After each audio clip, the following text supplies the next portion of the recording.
Now I am taking the classification based on structure.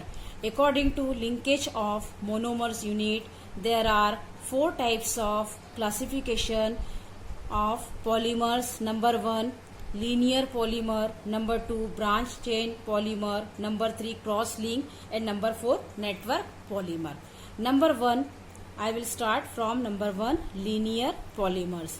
In linear polymers, the monomer units are attached with each other as linear way. आप देख सकते हैं यहाँ पर ये एक मेन ब्रांच जैसी दिख रही है. मेन ब्रांच मोनोमर यूनिट्स की बनी हुई है और इन्हीं से इस तरह से एक लीनियर वे में ये आपस में जुड़ी हुई है.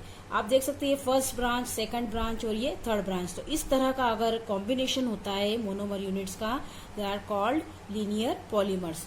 लीनियर पॉलीमर्स में जो मोनोमर यूनिट है एक तरह से वेल पैक्ड रहती है. सो दे हैविंग हाई डेंसिटी, उनकी डेंसिटी हाई होती है. And they contain high tensile strength and high melting point. Why they contain high melting point? उनका मेल्टिंग पॉइंट हाई क्यों होता है? क्योंकि वो इतनी ज्यादा पैक्ड होती है, उनके मॉलिक्यूल्स बहुत पास में होने से उनको जब भी हीटिंग दी जाती है तो उसको हीटिंग बहुत ज्यादा देने के बाद ही वो मेल्ट होना स्टार्ट होंगे. इसका मतलब है कि उनका मेल्टिंग पॉइंट बहुत ज्यादा हाई होता. इसमें पॉलीथीन, जो लो डेंसिटी पॉलीथीन है उनको इसमें इसका एग्जाम्पल में रखा गया है. इसको शॉर्ट में हम हाई डेंसिटी पॉलीथीन को इस एग्जाम्पल में रखा गया है. तो इसको हम शॉर्ट में बोलते हैं HDPE, means high density polyethylene. तो इसको इसमें कैटेगराइज किया हुआ है. सेकंड पे आते हैं हम लोग branched chain polymers. Branch chain polymers भी बहुत सिंपल है. इसमें भी आपने देखा ऑरेंज कलर की एक मेन ब्रांच बनाई हुई है जिसमें कि मोनोमर यूनिट्स आपस में इस तरह से अटैच्ड है और साइड में ऐसी ब्रांचेस निकल रही है, अनइवन ब्रांचेस निकल रही है. आप देख सकते हैं ग्रीन कलर से यहाँ पे बनाई है, अनइवन ब्रांचेस निकल रही है. तो इस तरह का अगर अटैचमेंट होता है तो उसमें इरेगुलरली मॉलिक्यूल्स पैक्ड होते हैं. इरेगुलरली पैक्ड होने की वजह से इनके बीच में गैप होता है और इनकी डेंसिटी भी बहुत लो होती है. And they contain low melting point. Low melting point यानी कि उनमें उनका मेल्टिंग पॉइंट बहुत कम होता है. इस तरह से इसमें जो कैटेगराइज किया हुआ है उसमें LDPE यानी लो डेंसिटी पॉलीइथिलीन, यानी पॉलीथीन 2 टाइप के अब पॉलीथीन होगा. एक तो हाई डेंसिटी, दूसरा हमारा है लो डेंसिटी. इनका डिफरेंस मैं आपको बाद में समझाऊंगी और कैसे ये प्रिपरेशन होता है. हम प्रिपरेशन वाले पोर्शन में इनको और डिटेल में लेंगे. नेक्स्ट है third number cross linked polymer.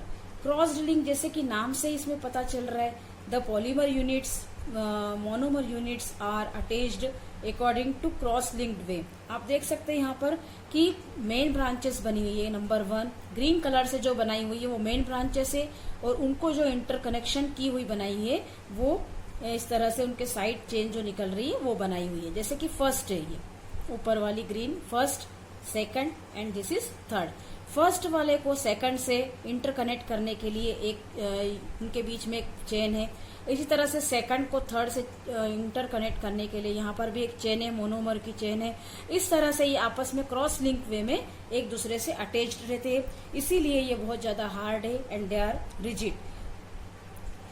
Next है हमारा फोर्थ है नेटवर्क पॉलीमर. नेटवर्क पॉलीमर भी एक तरह से type of cross link polymer ही होता है. बस इसमें ये डिफरेंस होता है कि इसमें मेनी इंटरकनेक्शंस होते हैं. इसमें आपने देखा कि 1, 2, 3 इनके बीच में एक एक इस तरह से आ रहे इंटरकनेक्शंस, जबकि इसमें अनइवनली बहुत सारे इंटरकनेक्शन आपस में जुड़े हुए होते हैं. So they are called network polymers. They are also cross link chain. They also having cross-link chain. The examples of these types of polymers are bakelite, melamine, vulcanized rubber, etc.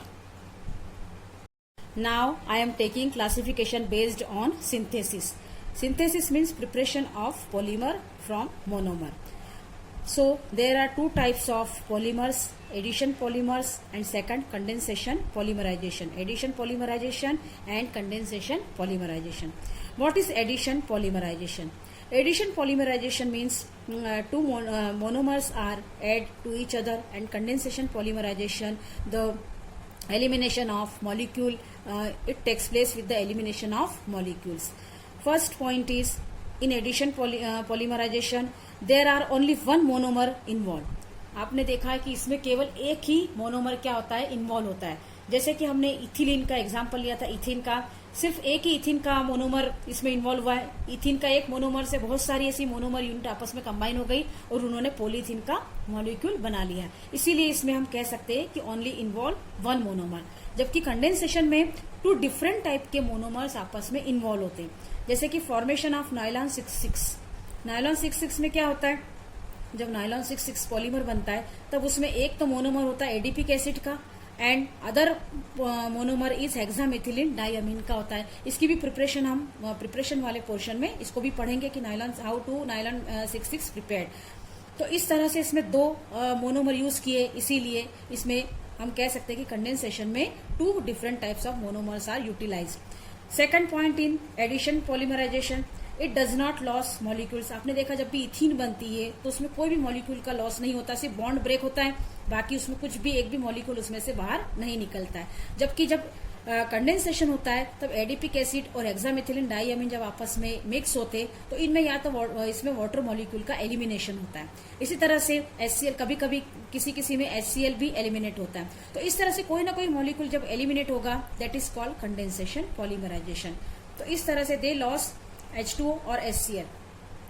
Third point is empirical formula is the same, यानी कि addition में जो empirical formula रहेगा शुरू से, मतलब जब monomer से लेकर जब वो पॉलीमर फॉर्मेशन तक उसका इंपेरिकल फार्मूला सेम बना हुआ रहेगा।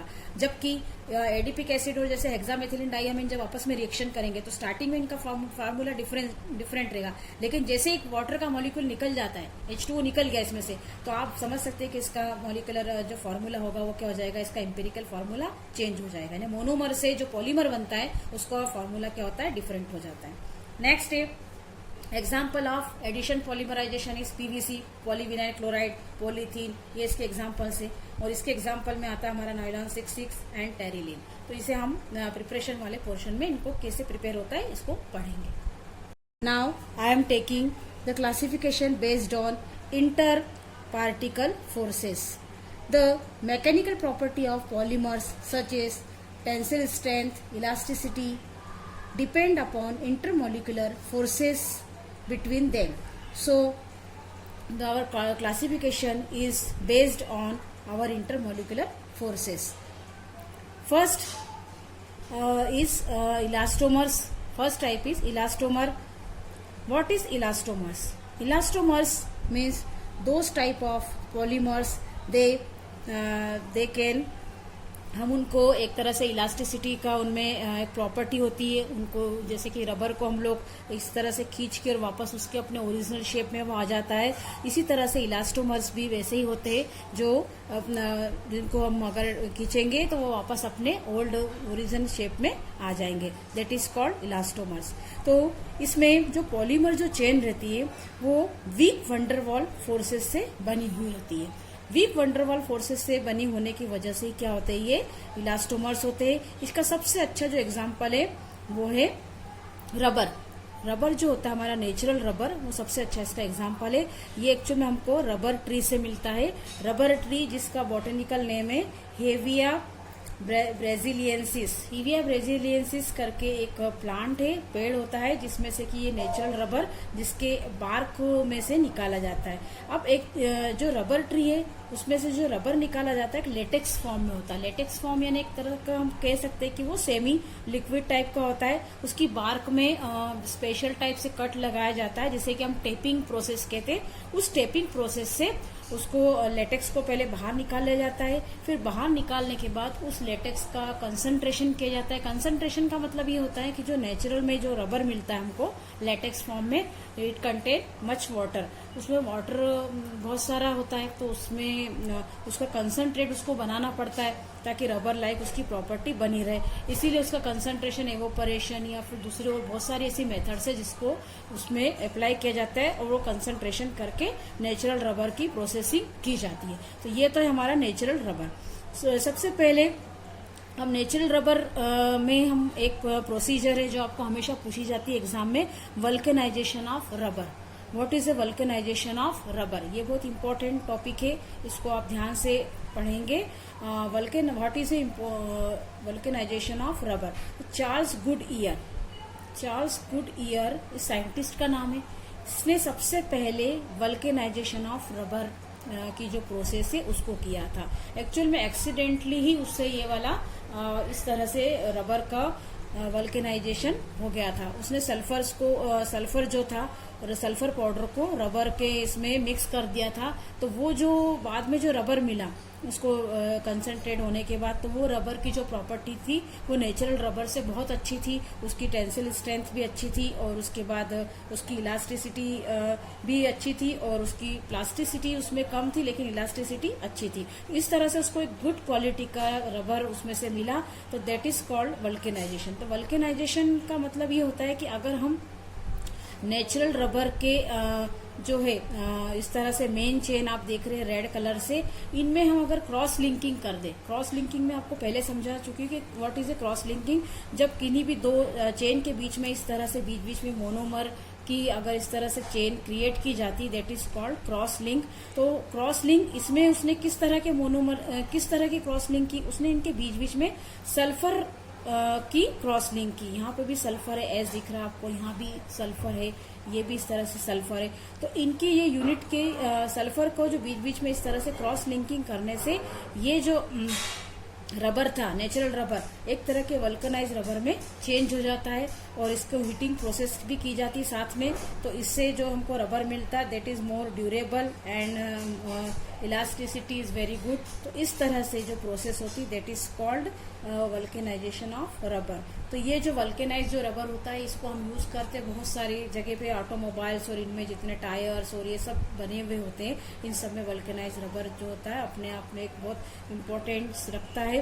तो इस तरह से रबर का वल्केनाइजेशन किया जाता है। अब हमको रबर की जो मोनोमर यूनिट है वो कौन सी है, जिससे कौन सी ऐसे मोनोमर से जो आपस में जुड़े हुए हो जिससे ये रबर बना हुआ है। तो the monomer unit is isoprene. तो ये आइसोप्रीन का फॉर्मूला लिखा है CH2 double bond C CH3 CH double bond CH2। ये आइसोप्रीन होती है, ये सिस फॉर्म में होती है। अब सिस फॉर्म क्या होता है, ट्रांस फॉर्म क्या होता है, ये आप आगे अभी ऑर्गेनिक केमिस्ट्री में और पढ़ेंगे। तो सिस फॉर्म का एक सिंपल बता देती हूँ मैं आपको कि सिस मतलब जब सब कार्बन से अटैच्ड जो ग्रुप लगे हुए होते हैं वो सब एक तरफ होते एक जैसे होते हैं तो उसको कहा जाता है सिस। दे डिफरेंट ग्रुप्स अगर लगे हो तो उनको कहा जाता है ट्रांसफॉर्म। तो जो आइसोप्रीन होता है वो इसके अंदर जो होता है रबर में जो लिया जाता है वो सिस फॉर्म में लिया जाता है। तो सिस आइसोप्रीन यहाँ पे यूज किया जाता है। तो ये मोनोमर यूनिट आपस में जुड़ी हुई है जिससे नेचुरल रबर का पॉलीमर बना हुआ है और इस नेचुरल रबर में सल्फर को डालकर सल्फर की लिंकेज को डालकर और इस तरह से उसको वल्केनाइज करके मेन हमको रबर गुड क्वालिटी का मिल जाता है। That is called elastomers. Next है हमारा फाइबर्स। फाइबर्स में जो इंटर पार्टिकल फोर्स होता है वो होता है हाइड्रोजन बॉन्ड। जैसे इसमें हमने बताया वीक वंडरवॉल फोर्सेस होते हैं इलास्टोमर्स में, सेम जैसे इसमें वीक वंडरवॉल फोर्सेस है इनके मोनोमर्स में, तो इनमें वीक हाइड्रोजन बॉन्ड्स होते हैं जो फाइबर्स में मेनली इससे हाइड्रोजन बॉन्ड से बने होते हैं। तो फाइबर्स जो होते हैं वो एक तरह के नेचुरल पॉलीमर्स भी होते हैं और सिंथेटिक भी होते हैं और सेमी सिंथेटिक भी टाइप में भी होते हैं। They contain high tensile strength, इनकी भी टेंसिल स्ट्रेंथ बहुत अच्छी होती है and they sharply melting point भी उनके शार्प होते हैं। सो दे है वो क्रिस्टलाइन स्ट्रक्चर, इसीलिए इनके ये क्लोजली पैक्ड होने की वजह से इनका स्ट्रक्चर होता है क्रिस्टलाइन होता है जिनके बीच बीच में हाइड्रोजन बॉन्ड ये कंटेन करते हैं। इसी तरह इसके जो एग्जाम्पल है वो है कॉटन, लिनेन। जो कॉटन और लिनेन का जो कपड़ा बनता है वो हमको सेलुलोज से मिलता है। Cellulose is a type of fibre जिससे कि हमको कॉटन और लिनेन मिलता है। तो ये थीन और थ्रेड लाइक होने से इनको क्या कर सकते हैं हम लोग, वुवन कर सकते हैं, इनको सिल सकते हैं, एज ए फैब्रिक के फॉर्म में उसको हम ढाल सकते हैं। So they are called fibres. अब इसमें 3 एग्जाम्पल है जो सिंथेटिक में है आपके, nylon, Dacron and silk. They are synthetic fiber. Nylon is also a synthetic fiber because they form without any natural raw material. क्योंकि नायलॉन जो बनता है उसमें कोई भी रॉ मटेरियल जो होता है नेचुरल नहीं होता। जैसे कि ये सेलुलोज से कॉटन और लिनेन बने तो सेलुलोज हमारा नेचुरल रॉ मटेरियल है, इसीलिए ये एक तरह से नेचुरल फाइबर में आता है। जबकि नायलॉन जो आता है वो हमारा सिंथेटिक फाइबर में आता है क्योंकि उसमें कोई भी नेचुरल मटेरियल नहीं, नायलॉन को सिंथेटिक वे में उसको बनाया गया है।